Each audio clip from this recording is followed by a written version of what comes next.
하나님 말씀 마태복음 1장 1절 제1대 신약의 족보 아브라함입니다. 1대 족보 아브라함 1장 1절에 시작. 아브라함과 다윗의 자손 예수 그리스도의 세계라. 신약의 후속사의 족보 저번 시간에 아웃라인 말씀을 드렸는데 오늘은 이름 속에 감춰진 그리스도에 대해서 함께 은혜를 나누도록 하겠습니다.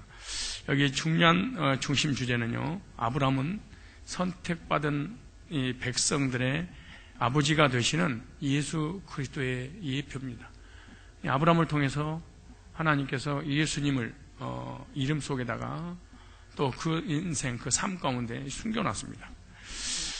목적이 뭐냐? 구원받은 백성들은 예수 그리스도의 십자가에 달리신 예수님을 찬양하며 높이며 살아야 된다는 마태복음 1장 아브라함 속에 하나님께서 우리 주시고자 하는 어떤 믿음에 관한 부분입니다. 그래서 오늘 1장 1절에 보면은 아브라함과 다윗의 자손 예수 그리스도의 계보라.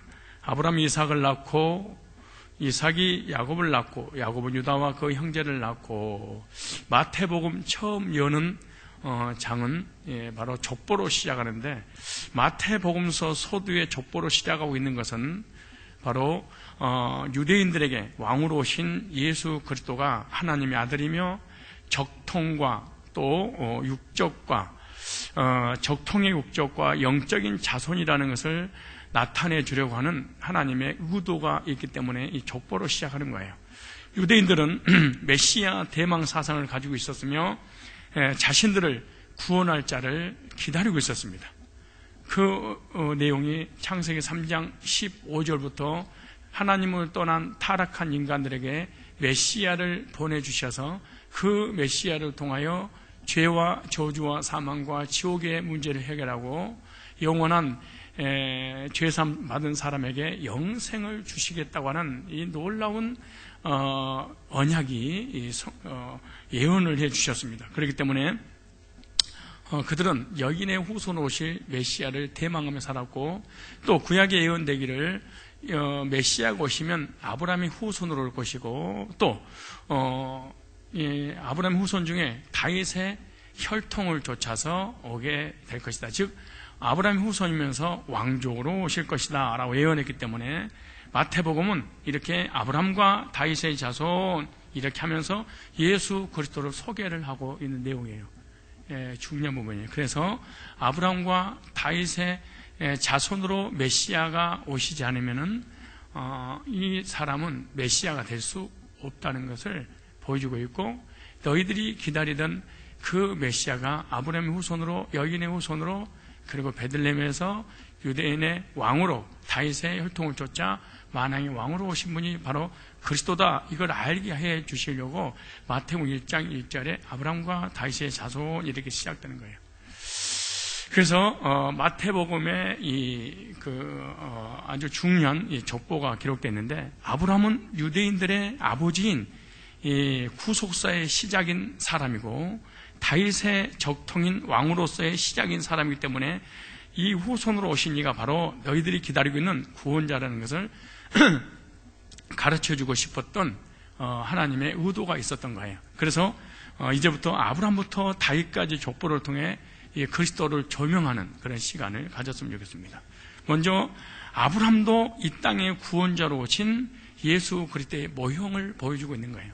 그래서 아브라함을 통해서 메시아를 발견하고 메시아가 아브라함처럼 이 땅에 오셔서 예수님께서 이런 구속사를 이루어 줄 것이다 라고 하는 내용을 아브라함 이름 속에 이렇게 넣어놨어요. 그래서 마태복음에서 예수 그리스도의 출발점이 되는 사람이 아브라함이기 때문에 아브라함을 통해서 예수 그리스도의 그림자를 찾을 수가 있고 또 그 그림자를 찾아야 됩니다. 왜냐? 구약의 족보나 신약의 족보는 다 예수 그리스도를 예표하고 있고 예수 그리스도를 나타내 보여주고자 하는 하나님의 의도가 있기 때문에 그런 거예요. 그래서 성경은 아담의 족보를 통해서 노아까지 구속사의 맥을 이어갔습니다. 그리고 홍수 심판 이후에 노아의 아들 셈을 통해서 아브라함까지 구속의 맥을 계속해서 이어갑니다. 그리고 마태복음에서는요, 아브라함부터 그리스도가 나실 때까지 이렇게 기록이 되어 있어요. 이렇게 아브라함은 구속사적으로 매우 중요한 인물이기 때문에 마태복음 1장 1절 서두에 딱 아브라함과 이렇게 시작되는 거예요. 하나님은 아브라함을 갈대우리에서 불러내어 가나안 땅으로 인도하셔서 한 개인의 하나님이 아닌 민족의 하나님으로 영광 받으시기 위해서 아브라함을 사용하고 있는 것을 보게 됩니다. 그럼 아브라함을 통해서 예수 그리스도의 그림자를 찾아가는 어떤 모형을 보겠습니다. 아브라함은 하나님으로부터 부름받은 하나님의 사람이에요. 이것은 예수 그리스도도 성부 하나님으로부터 보냄을 받은 자라는 것을 예표해주고 있는 거예요. 그래서 창세기 12장 1절을 보니까 여호와께서 아브라함에게 이르시되 너는 너의 고향 본토 친척과 너의 아버지 집을 떠나 내가 네게 보여줄 땅으로 가라 이렇게 했어요. 내가 네게 지시할 땅, 즉 보여줄 땅으로 가라. 우리 한번 찾아보세요. 창세기 12장을 찾으면서 읽어보세요. 자, 창세기 12장 1절로 2절에 보면 여호와께서 아브라함에게 이르시되 최초의 하나님의 부름받은 사람이 모든 하나님 믿는 믿음의 조상의 어떤 모델이 되는 사람인데요. 여호와께서 아브라함에게 이르시되 너는 너의 본토 친척 아비의 집을 떠나 내가 네게 지시할 땅으로 가라. 내가 너로 큰 민족을 이루고 네게 복을 주고 네 이름을 창대케 하리니 너는 복의 근원이 될지라. 여호와 하나님께서 아브라함에게 말씀하시기를 너의 고향과 친척과 아버지 집을 떠나 하나님께서 보여주시는 땅으로 가라 이렇게 명령을 합니다. 우상 숭배지의 땅에서 떠나 하나님이 약속하신 땅으로 가라 이렇게 말씀하고 있는 내용이에요. 이 땅은 나중에 아브라함의 후손들이 살아갈 땅이고 이 땅은 나중에 결국 이 땅에서 메시아가 오시게 되는 땅이 바로 가나안 땅입니다. 근데 여기 보니까 창세기 12장 1절 이하에 보니까 내가 네게 보여줄 그랬어요. 네게 보여줄 그랬어요. 네게 보여줄 이 말이 히브리어로 나하라는 단어입니다. 나하. 이 나하라는 단어는 보다, 준비하다, 지시하다, 드러내다 이런 뜻이에요. 나하라는 단어가. 우리 성경에는 네게 보여줄 이런 이렇게 한 단어가 나왔지만 원래 언어에는 보다, 준비하다, 지시하다, 드러내다라는 뜻이에요. 하나님께서 아브라함을 불러내서 가나안 땅을 향해서 가라고 지시하고 있는데 이 땅은 나중에 아브라함의 후손들에게 주시기로 준비한 땅이 되어버렸어요. 그래서 아브라함 후손들이 지금도 거기서 살고 있죠. 그래서 현재 아브라함은 지금 당장은 알 수 없지만 하나님의 지시에 따라서 갈대아 우르를 떠나서 하나님께서 보여주시고자 하는 그 땅을 향해서 가고 있는 거예요. 이 땅은 아브라함 스스로 볼 수 없는 땅이다. 이게 중요한 거예요. 지금 무슨 말이냐? 하나님께서 아브라함에게 보여주실 때만 보여지는 땅, 하나님께서 보여주시지 않으면은 볼 수 없는 땅이 바로 아브라함에게 있어서 가나안 땅이에요. 그래서 하나님께서 직접 아브라함을 불러내시고 가나안 땅을 보여주셔야만 볼 수 있는 땅이 바로 가나안 땅이라는 거예요. 그래서 하나님께서 직접 아브라함을 불러내시고 가나안 땅을 보여주시고 가라 이렇게 명령을 했어요. 그런데 여기 보니까 이 문법을 보니까 어떤 문법을 썼냐? 히필 동사를 써서 히필형이라고 그러는데요. 이 히필이란 말은 사역 능동이란 그 의미인데 사역 능동이란 말은 자기 스스로 무슨 일을 하는 것이 아니라 누군가가 시켜서 하는 일이다 그래요. 주체가 자기가 아니고 주체가 타인이라 그 말이죠. 그래서 히필형을 쓰고 있기 때문에 하나님이 그 땅을 도착할 때까지 인도하시고 함께 가시는 것이다 그 말이에요. 자기 스스로 가는 것이 아니라 그 땅을 도착할 때까지 강력한 타인이 끌고 가서 보여줘야만 볼 수 있는 땅이다 그 말이에요. 그래서 아브라함은 알 수는 없지만 하나님은 함께 하시고 먼 미래에 자신의 후손들에게까지 이 땅을 주시기로 선택되었다는 것을 아브라함에게 가르쳐주고 있는 거예요. 근데 히필 동사로 될 뿐만 아니라 시제가 미완료로 시제가 미완료로 되어 있어요. 과거도 아니고 현재도 아니고 미완료 시제가 되어 있는데, 아브라함이 하나님 인도하신 땅까지 계속해서 인도에 나가실 것을 인도한 거예요. 지금 무슨 말이냐면 처음부터 끝까지 가나안 땅 도착할 때까지 하나님께서 시제가 미완료로 되어 있으니까 지금부터 아브라함이 생존할 때까지 인도하시겠다. 그래서 아브라함이 스스로 인도받은 것이 아니라 하나님 의해서 미완료 시제로 인도하겠다 그 말이에요. 이렇게 주님께서도 중요한 이제 모형에 대한 실체인데요, 성부 하나님으로부터 이 땅으로 보냄을 받아 선택받은 하나님 백성들을 위해 십자가에 달리실 것이 예언이 되었다 그 말이에요. 하나님에 의해서 아브라함이 갈대원에서 불러내어 가나안 땅으로 보여주시기까지 인도해 주셨던 것처럼 인류를 구원하시기 위해서 하나님께서 성자 예수님을 보내주시겠다는 어떤 모형으로 이 아브라함에게 나타나셔서 말씀하신 이 말씀 속에 들어가 있는 거예요. 그래서 이사야 53장 4절을 보시면 이 말씀이 구체적으로 기록된 데를 찾아볼게요.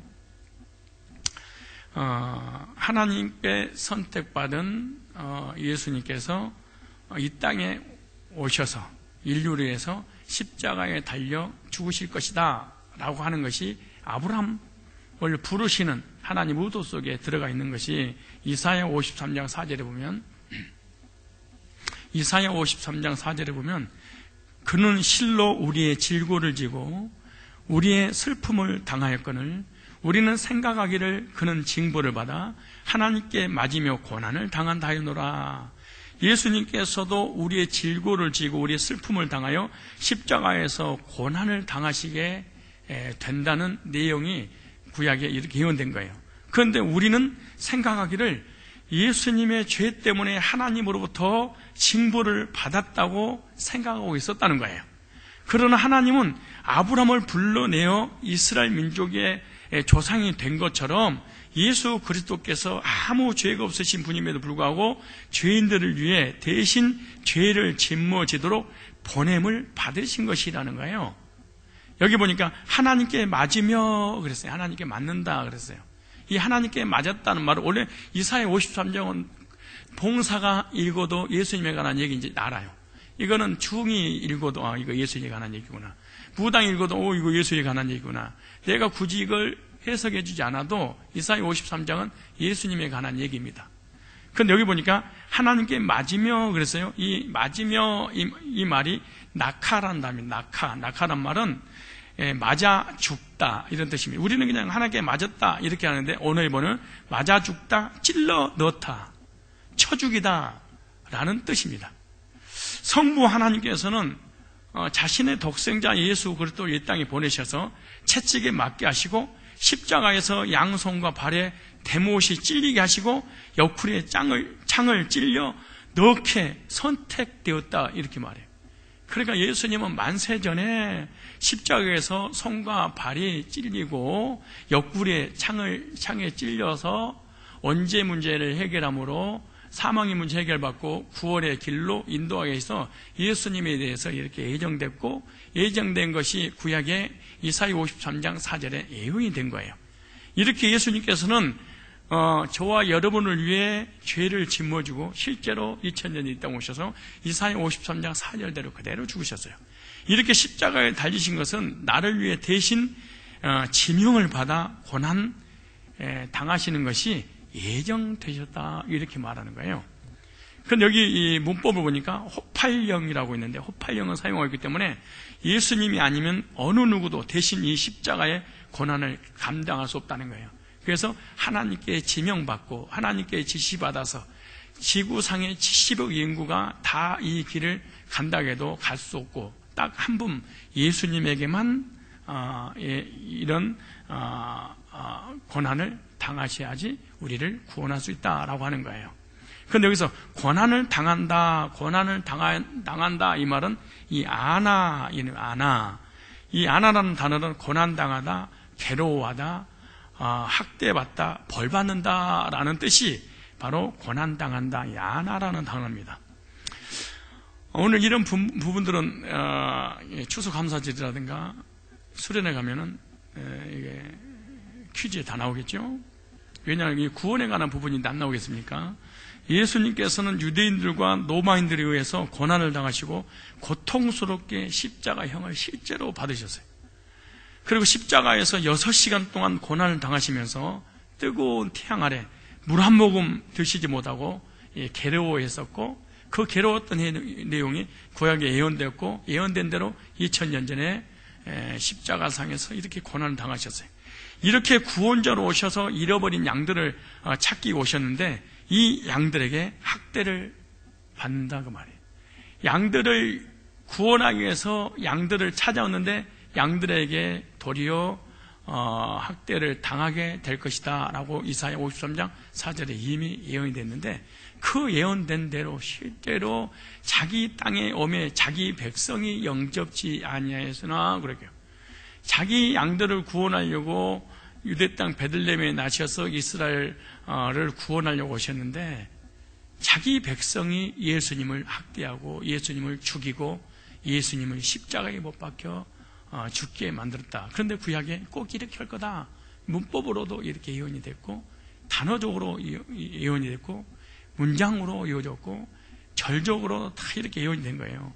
이렇게 십자가에서 형벌을 받고 있는 것은 예수님이 죄가 있어서가 아니라 선택받은 하나님의 백성들이 지은 죄를 대신해서 당하실 것을 하나님께서 예수님에게 정하셨다는 거예요. 너무나 고통스럽도록 주님은 십자가 형벌을 받으실 것이라고 예언했는데 실제로 십자가 형을 받으셨어요. 그런데 여기 못 보니까 부활령을 사용하고 있기 때문에 보통 사람은 참지 못할 정도의 아주 극한 고통이라는 것을 말씀하고 있는 거예요. 이 부활 동사는요, 이 주체가 자신이 아니고 이 타인입니다. 근데 여기에 이 타의적 표현에 의한 강한 힘에 의해서 거부 못하고 당하는 것을 이 부활 동사로 쓴 거예요. 그러니까 엄청난 힘에 의해서 자기 의지하고 관계없이 당하는 내용이 부활 동사인데, 이런 고통을 주님께서 감내하신 것은 바로 나의 죄를 가져가기 위해서신 거다, 이렇게 말씀하세요. 이런 고통을 주님이 받지 않으면 절대 내가 하나님 앞에 설 수 없고 하나님 앞에 갈 수 없기 때문에 내가 이렇게 고통을 당해야 되는데 내 죄를 대신 짊어지시고 예수님께서 이렇게 고통을 당할 거라는 거예요. 그렇기 때문에 예수 믿는 사람은 감사해야 되고 하나님께 찬양해야 되고 하나님께 영광 올려드리는 그런 삶을 살아야 되지 않겠는가, 그렇게 말하는 거예요. 그래서 이렇게 예수님께서 십자가에 고통을 당하신 것은 하나님으로부터 선택하여짐으로 죄인들을 죄에서 끌어낼 수 있도록 하시는 하나님의 의도였다는 거예요. 그래서 아브라함을 끌어내어서 죄악 가운데 있었던 인생들을 이스라엘의 선민으로 만들기 위해서 아브라함을 불러내신 거하고 똑같습니다. 갈대아 우르에서 불러내서 우상숭배하고 타락하고 하나님을 거역했던 그런 민족 중에서 하나님을 불러내어서 아무 의 없이 아무 공로 없이 가나안 땅을 주셨고, 가나안 땅에 사는 모든 민족들은 다 죄를 짓고 죄 때문에 저주 받아야 되는데 하나님의 선택받은 백성으로서 하나님께서 예정하셨던 것처럼, 그래서 아브라함은 이렇게 하나님으로부터 선택을 받아 가나안 땅으로 들어가게 되는데, 그런데 아브라함은 하나님께서 아브라함이라고 불러놓고 난 다음에 나중에는 아브라함이다 그러고 이름을 바꿔주셔요. 이름을 고쳐주셨어요. 이것을 통해서도 예수 그리스도의 이 이름 속에, 이름 바뀐 속에 예수 그리스도를 하나님께서 감춰놓은 거예요. 그래서 다시 얘기합니다. 구약은 전부 다 예수님에 대한 모형이에요. 예수님에 관한 얘기를 하자는 거예요. 그래서 마태복음 1장 1절에 예수님의 족보에 아브라함과 이렇게 시작을 하는 거예요.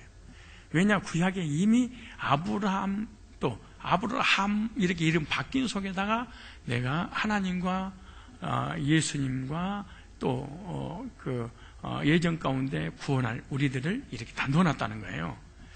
그래서 창세기 이제 17장에 바뀐 내용이에요. 창세기 12장부터는 17장까지 아브라함이었고 창세기 17장부터는 아브라함이다 이렇게 바뀌었어요. 자, 17장 1절 5절을 보시면, 자 보세요. 그래서 여러분들이 무슨 책을 쓰고 싶으면 안 믿을 수 없는 예수 이런 책을 쓰셔야 돼요. 창세기 17장 1절 5절을 보니까 아브라함이 99세 때에 여호와께서 아브라함에게 나타나서 그에게 이르시되 나는 전능한 하나님이라. 이미 창세기 11장에 불렀잖아요. 그리고 16장까지 와서 17장에 이제 이름이 바뀌어져요. 전능한 하나님이라. 너는 내 앞에서 행하여 완전하라. 내가 내 언약을 나와 너 사이에 두어 너를 크게 번성하게 하리라 하시니 아브라함이 엎드렸더니 하나님이 또 그에게 말씀하여 이르시되 보라 내 언약이 너와 함께 있으니 너는 여러 민족의 아버지가 될지라. 여러 민족으로 바뀌었어요. 이제 후로는 네 이름을 아브라함이라 하지 아니하고 누구라?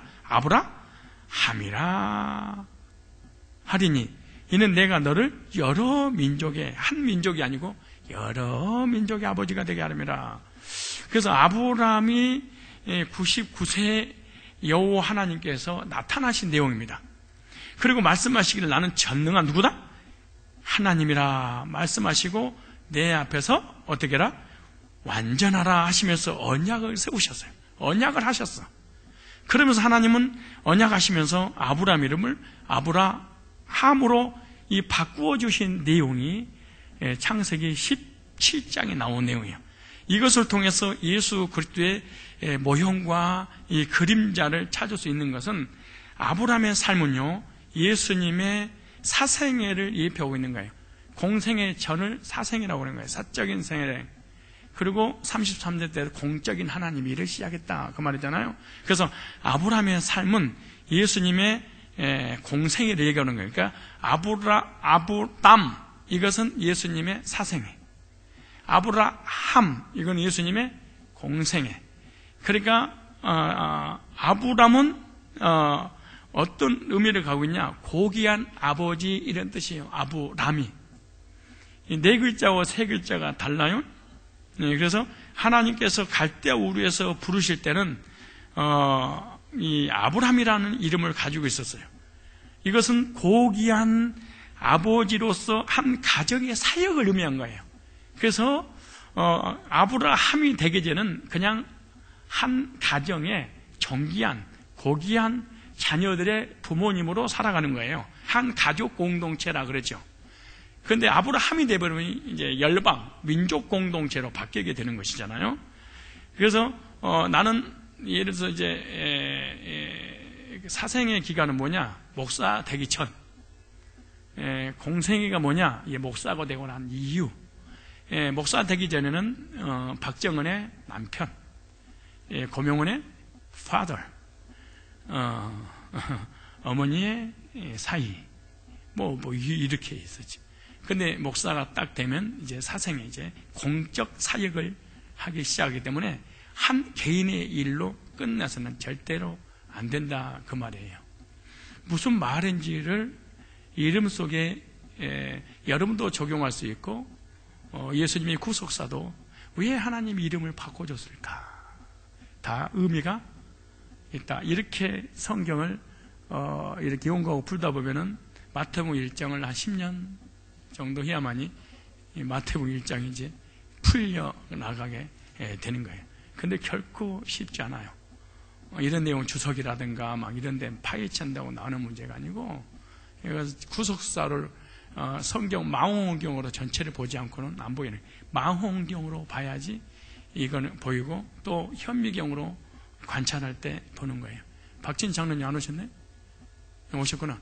박진찬 장로님이 다음 주 주일날 강구 시간에 3분만 우리의 침 속에 감춰진 비밀, 이빨과 이빨 사이에 감춰진 눈에 보이지 않는 현미경으로 찾아내는 이 득실거리고 바글바글거리는 이 더럽고 추한 이 애벌레들이 얼마나 수천만 마리가 득실거리고 있다는 것을 현미경으로 본 결과를 여러분에게 보여주려고 하니, 여러분들의 이 수저를 아무데나 쳐넣어서는 절대 안 된다는 것을, 그리고 아무리 맛있는 음식이 있다 할지라도 상대방에게 절대로 떠서 주면 안 된다는 것을, 그리고 가족끼리 뽀뽀할 때도 서로 현미경으로 살펴보고 난 다음에 균이 있는 것 없는 거 확인하고 난 다음에 뽀뽀할 것을, 그래서 꼭 그럴 거예요. 그래서 이빨을 볼 때는 망원경인데 현미경을 보면 균이 보인다는 것이 있잖아요. 나 밥 못 먹겠더라고. 그걸 보고 난 다음에 와, 밥 못 먹겠더라고. 그리고 밥을 먹고 있는데 어제 우리 이정수 권사님과 임원단들이 그 3만 원짜리 부페를 음식 먹어서 마지막에 이제 목사님이랑 같이 1년 잘 보내 고맙습니다 해가지고 같이 했는데, 음식이 나오니까 젓갈을 같은 젓갈로 다 집어넣더라고요. 이렇게 한쪽에다가 집중 공략이. 그래서 just a moment 가지고 알아보시 달라고 그래가지고 이거 외에는 손 못 대겠어 내가. 성경을 창세기 계시록까지 망원경으로 쫙 훑어내는 게 구속사로 예수로 쫙 보는 거예요. 그리고 이름 속에 현미경으로 쫙 관찰하는 거예요. 크로즈업을 해서 이름이 바뀜을 속에서 예수님의 사생애와 공생애가 또 우리의 인생의 사생애 공생의 기간이 쫙 펼쳐지는 거예요. 얼마나 놀라운 일인지 몰라 이게. 이게 신기하고 놀라운 일이에요. 목사님 진짜 나 못 알아듣겠습니다. 그러면 구원 받아야 돼. 진짜로 봐. 그거 복음 구원 상담해서 구원 받고 성령이 내 안에 딱 들어오면 이 설교가 알아들어져. 근데 구원 받기 전에 이런 설교는 알아듣기 힘들고 도덕적이고 윤리적인 설교를 그리워해. 혼을 건드려주는 설교, 내 질을 건드려주는 설교, 세상적인 지식이 나를 건드려줘서 뭔가 알게 해주는 것처럼 느끼게 만드는 거. 그래서 구원받기 전에는 지적 설교를 듣기 위해서 돌아다녀. 그런데 구원받으면 영이 딱 깨달아. 그렇기 때문에 이런 혼적인 설교 들으면 식상해서 도덕 꼭 유치원에서 설교 듣는 그런 느낌을 받게 되는 것이죠. 그래서 이 고귀한 아버지로서 한 가정의 사역을 의미하는 아브라함인데요, 고대 근동의 지역은 족장의 시대이기 때문에 한 가정의 아버지로서 최선을 다해야 되고 가정을 잘 치리하면서 살아가는 것이 고대 근동 지방의 아버지 역할입니다. 그때는 이 족장 시대는 한 나라를 생각하지 않았던 시대다라고 생각하면 됩니다. 한 나라, 이런 생각 꿈도 못했던 거죠. 또 족장들끼리 모여서 어떤 집단을 이루어 살았기 때문에 이 나라라는 단어는 그 시대에 없었겠죠. 그래서 아브라함도 자신의 가정을 잘 다스리고 자녀의 아버지로서 고귀한 자면 되는 거예요. 그냥 이걸로 만족하는 거예요. 여러분들도 이따 예수님이 말씀하시겠지만 여러분들도 구원 받기 전에는 가정의 가장으로서의 최선을 다하면 돼. 근데 신기할 것은요, 딱 구원 받으면 가장의 아버지에서 빠져나와. 참 신기해요. 이 성산교회 민족의 공동체 의식을 딱 가져. 참 누가 시키지 않아도. 맞아, 내 말이 맞아요. 왜 맞냐? 여러분이 구원 받으면 이 말을 이해해드려. 근데 구원 받기 전에는 그냥 우리 가정만 잘 살아보세요. 잘 살아보세요. 맨날 여보 돈 벌어 와, 얼마 벌어 와서 맨날 가족 공동체에 안 벗어나. 구원받기 전에는. 근데 딱 구원받고 나면 가정에서 딱 출애굽을 해. 가정보다 더 큰 것이 보여져. 신기한 거야 이게. 그리고 하나님의 나라라고 하는 민족, 국가라고 하는 이거 큰 것이 보이기 시작해. 신기한 거야. 진짜 구원 받아봐봐.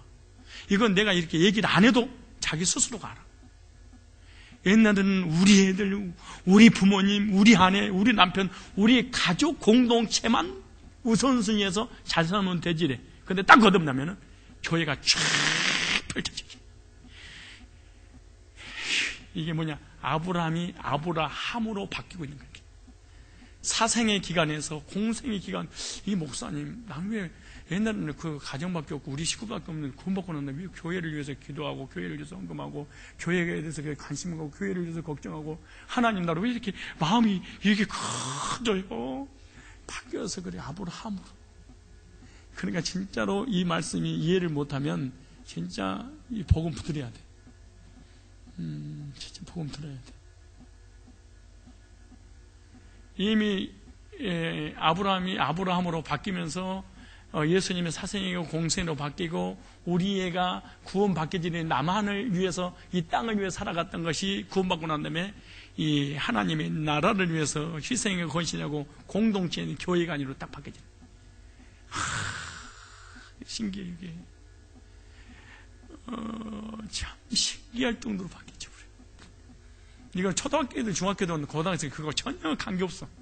할머니든 할아버지든 할망구든 꼰대든 아무런 관계없어. 바뀌어져 버리게. 쫙 바뀌어져. 내 이 조그만 가정의 바운데리가 하나님의 나라로 커져버리게. 구원받기 전에 맨날 세상 내 개인을 위해서 살았는데 어떻게 하면 그럼 나도 모르는 사이에 하나님 나라를 걱정하고 있고 물어볼까 눈을 보고 혹시 그러던가요? 그런 적이 한 번 있던가요? 물어봐봐. 진짜 물어봐봐. 혹시 그런 적 있었어요? 물어봐봐. 시작. 이 말이 뭔 말인지 모르겠으면 우리 장로님들한테 가서 물어봐봐. 아니야, 우리 장로들한테 진짜 물어봐봐. 1년 12달 집보다 교회를 생각해. 나는 우리 장로들요 다 그렇다는 것도 아니야 또. 우리 장로들은 다 그러고 또 꼭 그것도 맞는 건 아니야. 나는 진짜 우리 장로들한테 미안할 정도로 아브라함의 삶을 살아. 그러니까 아브라함의 삶을 살 때는 가족들한테 핍박을 안 받아. 근데 아브라함의 삶을 살면 가족들한테 반드시 핍박을 받아. 하란과 데라가 괴롭혀서 고통을 주고 죽이려고 그래. 가족들이 핍박을 해. 아브라함이 아브라함으로 바뀌는 순간. 신기한 일이야.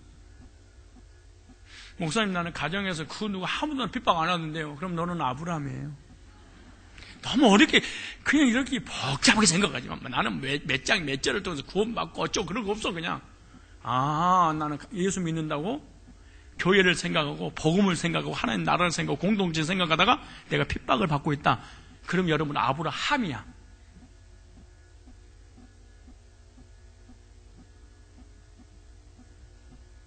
설교 멋있지 않아요? 나만 좋아? 그런 거야? 참나 웃기고 있어. 구원 받으면 자기 스스로 지금 진짜 쪽팔리고 자존심 상해서 말을 안 해서 그렇지 속에서는 하나님 교회밖에 몰라. 옛날에 교회 밖에만 알았는데 이제는 교회 밖에만 몰라. 옛날에 교회 밖에만 늘 생각했어. 근데 구원만 교회를 딱 불어버려. 가정에서 영적 공동체로 바뀌어. 사생에서 공생으로 탁.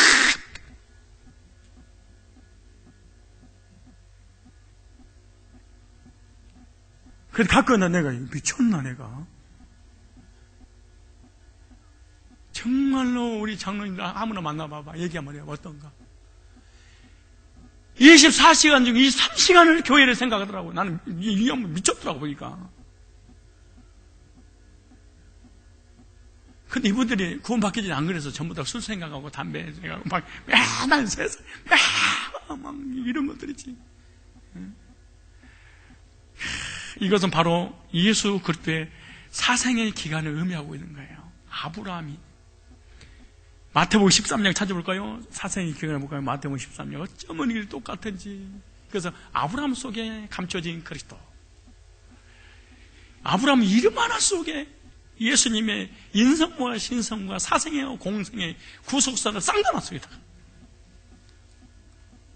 마태복음 13장 55절 볼까요? 이는 그 목수의 아들이 아니냐?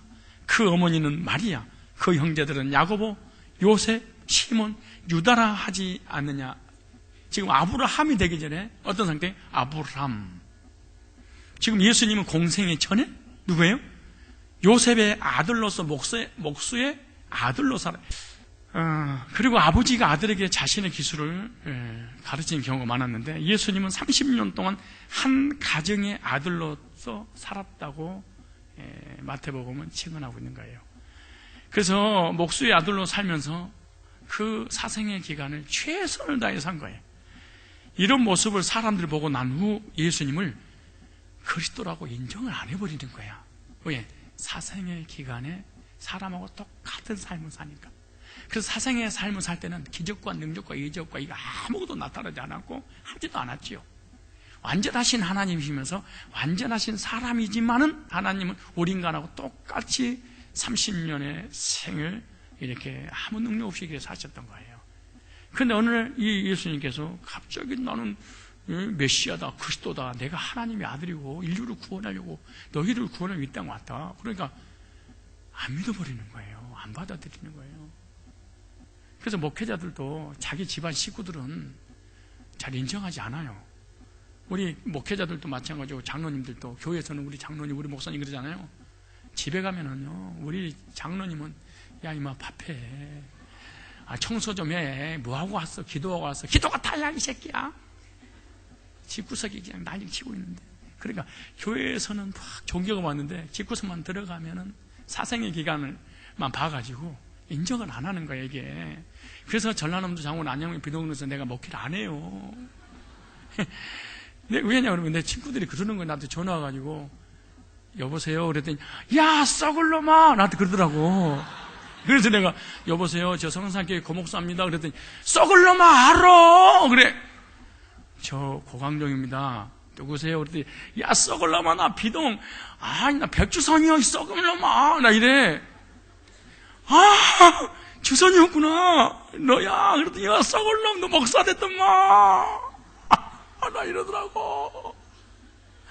그래 이거 썩을 놈을 만났어. 카페에서 만나서 차를 마시는데 내가 복음 얘기를 쭉 얘기했더니 뭐라 줬어요? 야 임마 우리끼리 그런 얘기 하지 말어. 새삼스럽게 자식 무슨 그 예수 얘기 그 우리가 마누라 자식아 예수 잘 믿어. 가끔 나는 우리 와이프 따라서 다니는데 아유 난 날라리요 우리 와이프는 진짜요 그러더라고. 우리끼리 만나서 해석이만 또 얘기했어. 그랬더니 뭐라 하냐세요? 나한테 이게 그 반말도 아니고 존댓말도 아니고 어색해 죽으려고 그러더라고. 여러분들도 마찬가지예요. 고향 친구들은 아는 사람한테 술 먹고 담배 피우고 막 죄 짓고 망나니 짓을 하다가 오늘 갑자기 구원받았다고 신앙생활 하게 했다고 사생활을 버리고 이제 공생애가 딱 들어가잖아요. 이것 봐라 이것이 뭔데 이러냐 이것이 갑자기 너 미쳤냐 뭐 이러. 야 예수 믿고 변화돼서 구원받아 나 천국 간다. 너 왜 그러냐? 어째서 그러냐 너? 언제부터 이렇게 대부다냐? 정신 차려라.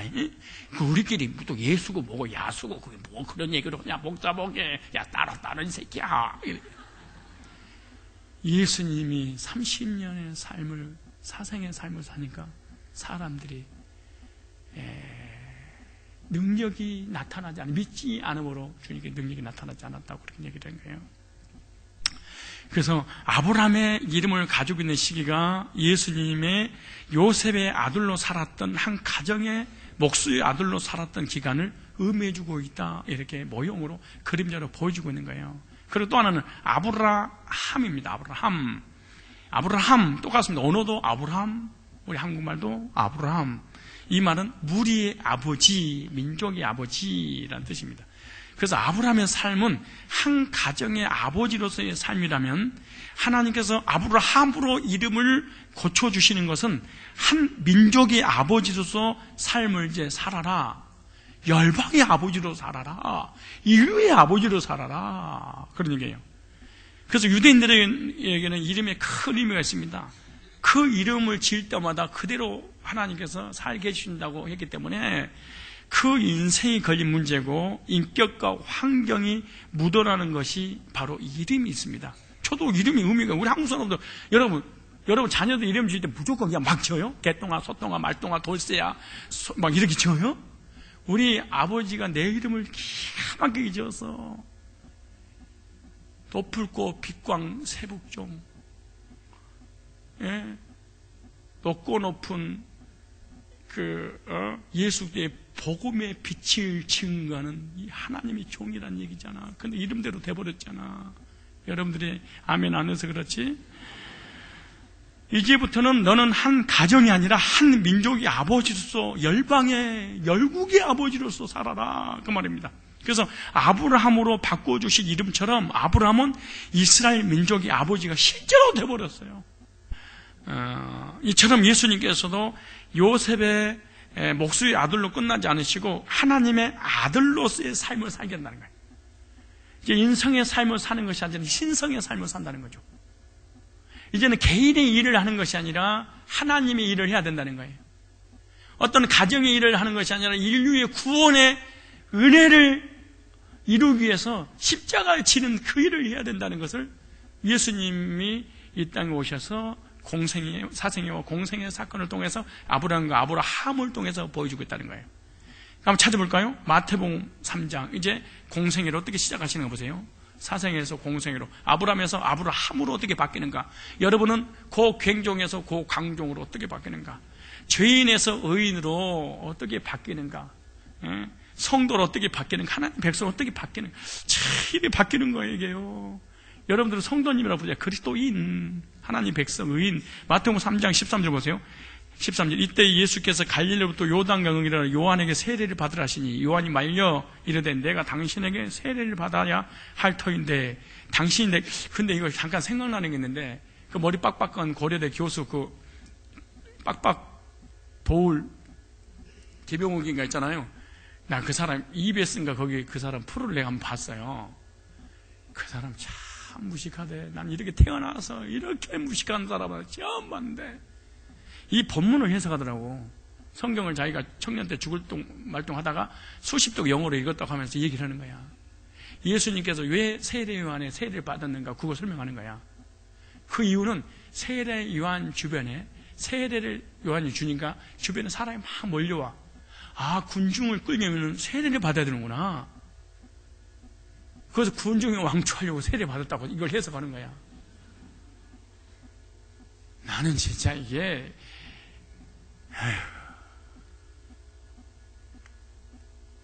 도울이 뭔 줄 알아요? 도울 얘기하면 돌더라고. 그 사람 참. 근데 도울보다 더 도운 사람이 있어요. 그 사람이 누군 줄 알아요? 그 세부치봉에 누구야? 서울대 조용남. 그 양반 또 중앙일보인가 조선일보 내가 보는데 그 양반은 또 뭐라고 한 줄 아세요? 자기는 성령 세례를 받았다고 썼다. 성령 세례를 받았다고. 어디서 받았냐고 그러더니 이 김용욱이가 공자 강의를 할 때, 공자에 대해서 강의할 때 그때 자기는 뜨거움을 경험했대. 그때 자기는 성령 세례를 받았대.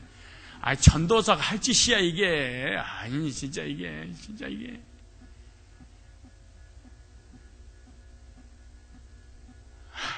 노래는 잘하대. 아, 그건 인정해. 종교는 정말 더러운데. 내가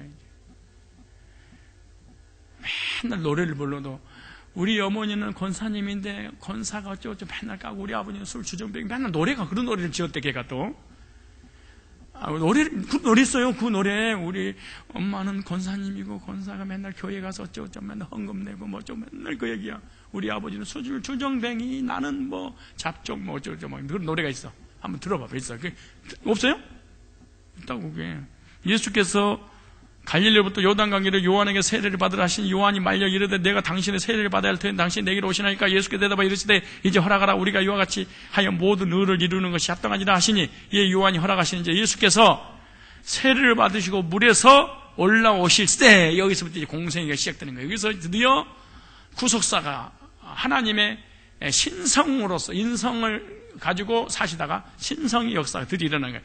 하늘을 열고 하나님의 성령이 비둘기같이 내려 자기 임하신 보시니 하늘로부터 소리가 있어 말씀하시는데 사랑하는 아들이여 내 기뻐하는 자라 하시니라.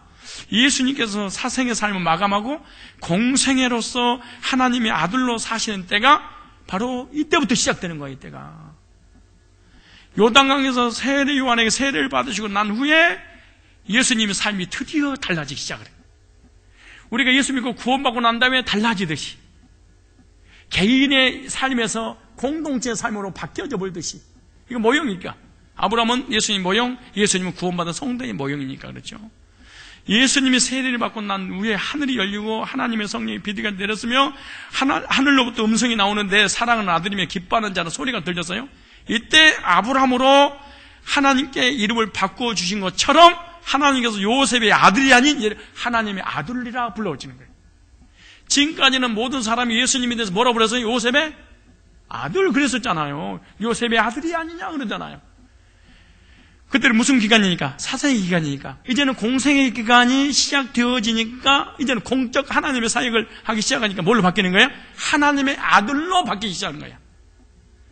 하나님의 사역을 위한 공생의 3년을 살아가기 위해서 이제는 하늘에 이제 하나님의 음성이 들려 시작한 거죠.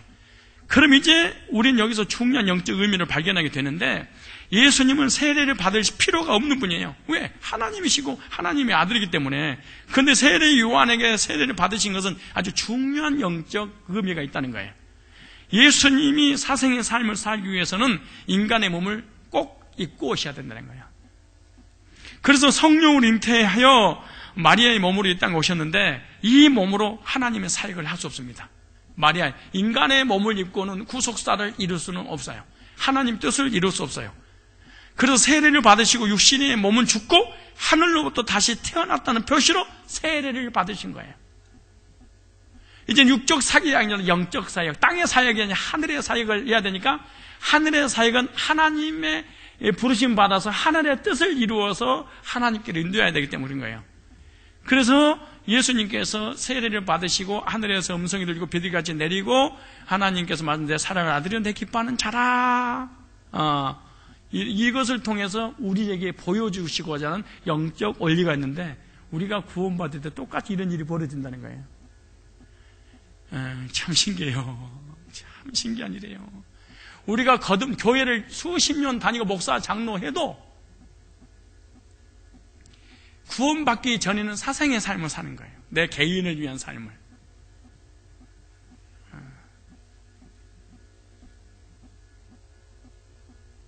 그런데 언제 공생애가 드디어 시작되느냐? 복음을 듣고 딱 거듭나면 하나님께서 말씀을 통해서 나에게 찾아오셔. 그리고 뭐라고 말씀하시냐? 너는 내 사랑하는 아들이요. 이제는 우리 아버지가 고영주예요. 영주신데 우리 교회도 영주 자매 있잖아요. 안 왔네? 안 올 사람이 아닌데? 이분 절대 안 봤는데. 여기 있네, 영주. 안 잊어버려, 영주. 우리 아버지가 영주. 이제, 이노준 집사님 딸내미도 영주인데, 안 왔네, 영주는? 영주는 주일날만 나와. 이쪽 영주는, 사생의 영주고, 이쪽 영주는 동생의 영주냐. 사생의 영주는 나를 위해서 교회 한번 가줄까? 엄마를 위해서 가봐줄까? 언니를 위해서 가볼까? 가정의 평화를 위해서 가줄까? 이렇게 해서 일주일에 한 번만 가볼까? 와서 그냥 갈까? 이게 이제 사생의 기간. 저번에 복음 듣고 구원받아서 공생의 기간이 들어서 이제 구속사를 위해서 중고등부 이제 교사를 하는 거지. 적용 기가 막히다. 숨 넘어가겠다. 속일 수 없는 우리의 구원의 문제. 참 이렇게 이 아브라함 이름 하나 속에다가 예수님을 넣고 예수님을 통해서 우리의 구원의 문제를 기가 막히게 넣어놓은 여기다가. 그래서 그러는 거예요. 이 복음을 교회 딸이가 따라다가 구속의 복음을 듣고 딱 거듭나면 하나님께서 말씀을 통해서 나에게 말씀하시는 게 너는 내 사랑하는 아들이요 내 기뻐하는 자라, 너는 내 백성약으로 하늘에서 음성이 들리는 거예요. 어디서 들리는 거예요? 하늘에서. 그럼 이 말이 왜 중요하냐? 땅에서 들리는 소리는 구원이 아니야. 입에서 날랄랄랄. 이게 뭐 하는 거야? 땅에서 하는 거야. 몸으로 율법을 지키고 도덕을 지키고 윤리를 지키고 착하게 사는 거, 이거 유기하는 거잖아요. 이건 땅의 거야. 이게 하늘의 것이 아니에요. 하나님이 들려주는 음성이어야 돼. 이게 귀로 들리는 게 아니에요. 복음을 듣고 거듭날 때 너는 내 아들이고 영생을 너에게 줄 거야 라고 말씀하신 것이 나한테 믿어지게 만드는 거죠. 그럼 마귀가 나에게 금방 또 찾아와. 너 같은 게 하나님 아들이라고. 구원 상담에서 구원 딱 받으면 반드시 마귀가 희망을 와. 여기 똥 하고 기다렸다가, 야, 너 구원받고 거듭난 하나님의 백성이 성품이 그렇고 성질도 더럽고 그렇게 난폭 운전을 하고 밥도 빨리 먹고 그럴 수 있어? 그리고 아프고 병들고 그렇게 가난해? 하나님의 아들이? 야, 임마, 반드시 이렇게 찾아와요. 반드시 마귀가 와서 구원받기 전에는요, 하나님의 아들이냐 아니 의심도 안 해. 그리고 구원 받았나 안 받았나 생각도 안 해. 근데 딱 구원 받으면 그놈이 딱 찾아와. 너 같은 게 하나님 자녀야? 너 같은 게 구원 받아? 그래서 성경이 이렇게 말, 하늘에서 그런 거야. 그래서 하늘에서 들리는 소리, 하나님께서 뭐라고 하시냐, 이게 중요하지. 땅에서 네 감정과 네 행위와 이 환경과 어떤 상황이 좋으냐 안 좋으냐에 의해서 네 구원이 결정되는 게 아니란다. 이게 공생에 구원받고 난 이후에 마귀에게 찾아온, 예수님도 찾아왔잖아요. 공생에 세례 딱 받고 너는 내 아들이고 내 기뻐하는 자라고, 이거 마귀가 딱 찾아오잖아요. 뭘로? 마태복음 찾아봐. 기억이 안 나네. 마태복음 4장 안 날 수도 있는 거지. 자, 보세요. 자, 마태복음 3장 다시 한번 찾아보세요. 우리에게 똑같은 일이 벌어지는데. 자, 마태복음 3장 13절. 이때 예수께서 갈릴리 요단강 이르 요한에게 세례를 받으시되 요한이 말려 쭉 얘기하면서 이 16절에 예수께서 세례를 받으시고 물에서 올라오셔서 하늘이 열리고 하나님의 성령이 비리같이 내려 자기 똑같이 성령 세례를 받아야 되는데, 보세요. 이 마신 보더니 하늘로 소리가 있어. 하늘에서 소리가 나야 돼. 하늘의 문화가 와야 돼. 하늘에 하나님께서 기록하신 말씀을 통해서 거듭나야지. 소리가 있어 말씀하되 이는 내 사랑하는 아들이요. 이때 예수님 앞에 공생에 시작하면서 예수님이 그랬잖아요. 그죠? 우리 구원종과 구원 이후란 말이죠. 그럼 너희들도 똑같이 이런 일이 벌어질 거라는 거야. 그래서 구원이 뭐냐? 하나님의 사랑을 체험하는 거잖아요. 보세요. 소리가 있어 가라니 이는 내 사랑하는 아들, 내 기뻐하는 자라시니 그때 그러니까 구원 받자마자. 그리고 구원 받기 전에는 여러분 교회 수십 년 다녀봐봐. 목사님이 구원 받으셨어요? 거듭나셨어요? 물어보지도 않아. 구원에 관한 얘기를. 근데 복음 있는 교회에 딱 오면 구원에 관한 얘기를 하게 되고, 구원 얘기를 딱 듣게 되면 구원의 확신을 갖게 되고, 구원의 확신을 딱 갖게 되면 마귀가 딱 찾아와. 그렇게 구원이 쉬워? 에이, 개나 소나 받냐? 구원은? 너 같은 게 받아? 전라남도 장군에서 받냐? 마귀가 강남도 못 받은 거사. 어떤 집사님이 율법주의 교회 다니다가 구원을 받고 너무 좋아서 목사님들 찾아가서 그랬대. 목사님, 저 사람 보고 구원의 확신을 가졌어요. 그리고 울었대. 그랬더니 목사님 그랬대. 야, 나도 아직 안 받았는데. 아니, 네가 받아? 혼났대. 실제로 있었어. 그리고 구원이 그렇게 쉬워?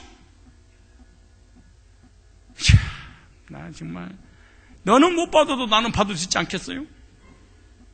그러니까 구원 받기 전에 계속 사생이라니까. 보세요.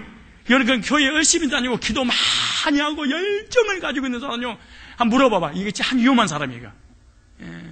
진짜 구원 받으면 교회 기도 좀 덜 해야 돼. 사실은 진짜 우리끼리 얘기지만은 기도하지 말라는 얘기가 아니라 좀 적게 좀 할 필요가 있다고 보지 않을 수 없다고 봐야 돼. 뭘 그리 달랄 게 많은지 자것을 그냥 막 허구한 날 그렇게 달라고 했었고, 새벽부터 그것도 모자라 낮에 또 시간적으로 달라고 그러고, 또 그것도 저녁에 와서 또 달라고 그러고, 일어나자마자 작정해서 달라고 그랬었고, 또 금식하면서 달라고 그랬었고, 그냥 틈만 나면 달라고 했었고, 예언기도 받으면 또 달라고 그러고, 또 두개 할 때 가서 또 달라고 그러고, 대비 때 와서 또 달라고 그러고, 그냥 막 금식하면서 달라고 그러고, 목사님한테 안수 받으면 달라고 그랬었고, 맨날 달라고만 했었고, 주지는 않고, 아유, 그러면서 구원 받으니 나이 버거지를 피고, 아유, 그냥 법석을 떨어요. 아유, 진짜, 아유, 정말, 아유, 진짜. 농담하는 게 아니에요. 우리 와이프한테 물어보고, 장모님한테. 기도에 미친놈이었어.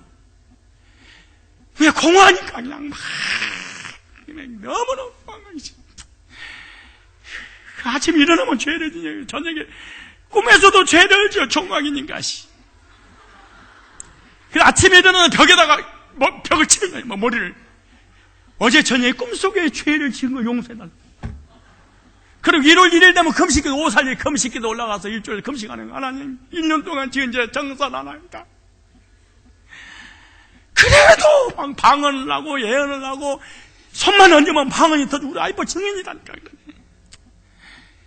별 예언 환상 다 보고 하나님 음성도 보여도 이 공고가 안 사라져. 이게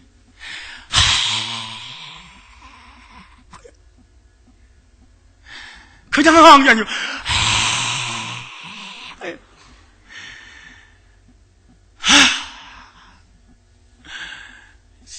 새벽에 기도하고 부흥회를 도는데 대한민국의 부흥회를 안 쫓아다닌 데가 없었어요. 정년 때. 그래도 안 사라지 공허가. 이게 안 되더라고. 이게 안 되더라고. 그래 기도할 때 그냥 안 했어 나는.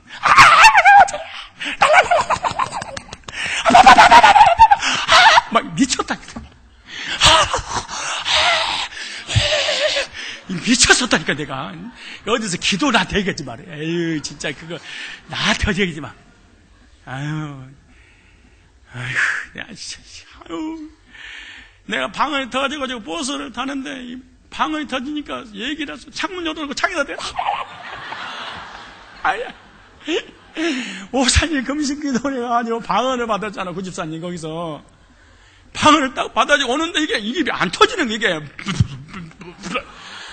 사람들 있잖아. 버스니까. 그래서 여름이야. 창문을 열고 모가지 딱 닫아놓고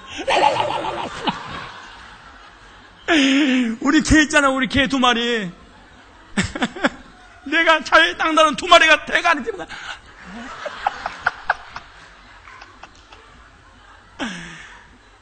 기도 끝나면 뭔가 온 것 같은데 기도 끝나면 또 진짜 이게 안 되더라고. 사상의 기간이 안 되더라고. 이게 안 되더라고. 20몇 년 신학교 가가지고 날랄랄 하고 그냥 부름받아서 신학교 갔는데 구원 받았냐고 묻는 것 같던 교수님이 안 받았다고 그랬지 뭐. 야, 그리고 간구하심이라는 이 말씀을 듣는 순간 거듭나고 난 다음에 그 행복과 그 평안을 말로 할 수가 없었어. 그리고 그동안 기도했던 것이 싹 없어져 버려. 이게 뭐야? 그러니까 알고 보니까 전부 다 기도 제목이 감사기도 안 하고 다 달라는 거야. 마음 주고 애원 주고 한삼 주고 개치고 또시 주고 은사 주고 천국 고요 주고 전부 다 달라는 거야. 뭘 달라는 거야. 막 달라는 거야. 왜 안 주냐고 막 때려 쓰면서 주라고.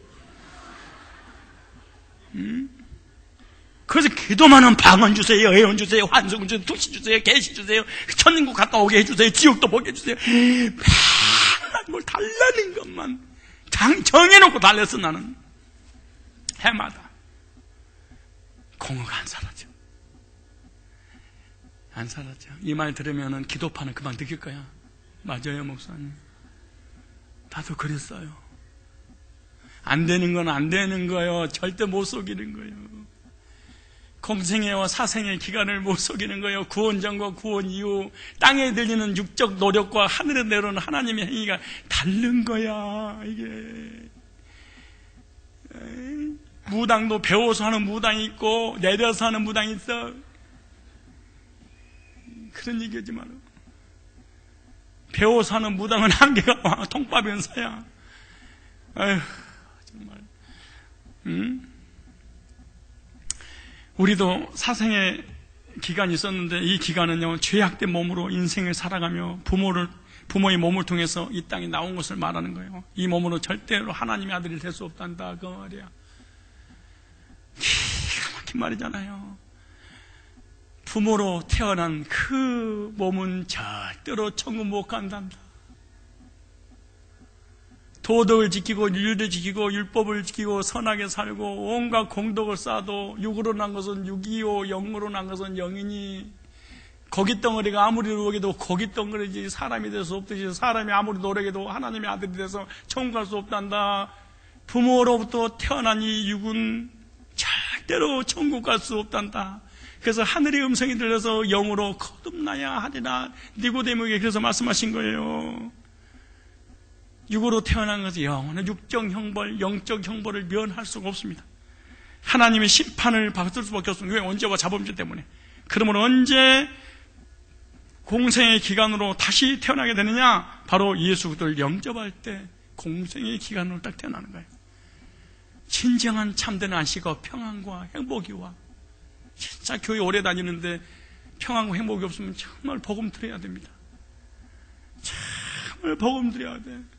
목사가 되고 장로가 되고 혼사가 되고 집사든지 500년, 아니 500년 넘었다, 수십 년이 지났는데 내 영혼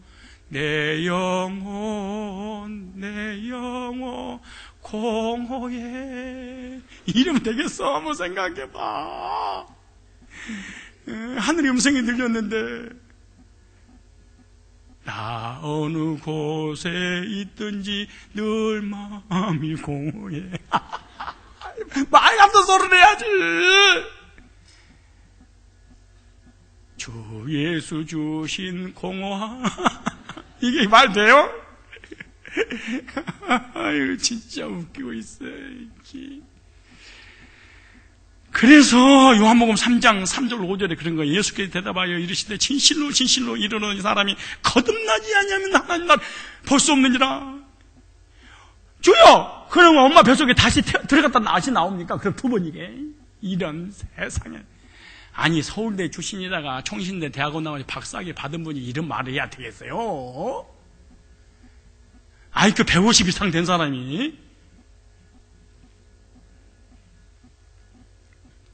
예수님께서 말씀하시기를 사람이 하늘로부터 거듭나지 않으면 하나님 나라를 볼 수 없느니라. 로마서 6장 4절 볼래요? 로마 6장 4절에. 그러므로 우리가 그의 죽으신 아빠의 세례를 받음으로 그와 함께 장사되는 이는 아버지 영광으로 말미암아 그리스도를 죽은 자 가운데서 살리신 것 같이 우리로 또한 새 생명 가운데서 행하게 하려 함이라. 그래서 우리는 예수 그리스도와 함께 죽음으로 세례를 받았으니 바로 거듭난 사람이다. 즉 예수 죽음 내 죽음, 예수님 부활 내 부활, 예수님 승전 내 승전, 예수님과 연합된 원리입니다. 하나예요. 주님과 함께 죄 십자가 질 때 죄 끝났고 예수님이 부활하실 때 죄는 끝나고 의인으로서 부활하셨고 그 예수 믿으면 우리들 의인 되는 거예요. 이렇게 살아난 자들은 공생의 기간으로 하나님의 아들이 된 것입니다. 이것이 없는 자들은 사생의 삶으로 인생이 마감될 때 결국 멸망의 길로 갈 수밖에 없다는 거예요. 그래서 내가 내 거듭나야 하는 말을 기여기지 말라. 육으로 한 것은 육이란다. 사생에는 핫된단다. 아브라함을 그래서 아브라함으로 바꿔줬고, 그리고 예수님의 이 사생의 기간, 공생의 기간을 바꿔주는 이유가 뭔 줄 아느냐? 너희들을 위한 것이다. 사생애로는 구원받을 수 없길래 공생애를 통해서만 천국 갈 수 있단다. 육은 땅으로 내리고 심판받고 영은 구원받은 날 영원한 천국 가야 되지 않겠냐? 우리는 사생의 기간은요, 주님과 함께 죽고 예수 그리스도 믿음으로 공생의 삶을 통해서 영원한 하나님 나라의 자녀가 되어 천국에서 영생복을 누리게 될 줄 믿습니다. 주님께서 이걸 몸소 우리에게 보여주셨어요. 아브라함을 통해서, 아브라함으로 통해서 보여주신 것처럼 예수님의 사생의 기간을 통하여 목소 아들로 살다가 하늘에서 음성을 들리면서 너는 이제 내 기뻐하는 내 아들이다 이렇게 바꿔주신 것은 우리의 사생의 육적 하나님을 떠나서 범죄, 원죄와 자범죄를 가지고 있는 이 사람은 언제 자범죄 스스로 해결할 수 없고 이게 해결되지 않는 사람은 심판받고 지옥 가야 되는데 예수님이 십자가 구속을 믿음으로 말미암아 사생이 끝나고 공생기간을 통하여 하나님의 아들로서 살다가 천국 가는 거예요. 그래서 아브라함을 통해서 우리가 깨달을 수 있는 것은 죄악 가운데서 하나님께서 부르셔서 민족의 조상으로 세우시고 믿음으로 구원을 허락해 주신 것을 깨달으라는 것입니다. 율법으로 구원을 얻은 것이 아니라 율법이 생기기 전에 하나님을 믿음으로 구원을 받는 것을 보여주고 있는 거예요. 이제부터 우리들도 사생의 삶에서 예수 그리스도를 믿음으로 공생의 삶으로 들어왔다는 것을 깨닫는 은혜가 있기를 바랍니다. 이제부터 더 이상 저와 여러분들은 사생의 기간의 삶에 정착하려고 하지 마십시오. 저와 여러분들은 예수 그리스도 안에서 거듭나서 하늘로부터 하나님의 자녀라고 이 하나님의 부르심을 받은 백성들입니다. 하나님의 복음을 통해서 부르심을 받은 적이 없다면 반드시 복음을 듣고 죄 사함 받고 단번에 영원히 온전케 돼요. 사생이 끝나고 공생에 접어들어서 빛 가운데 살다가 빛 가운데 인도받다가 예수님께서 부르신 그날 천국에서 영생복락 누리는 저와 여러분이 되어야 될 줄로 믿습니다.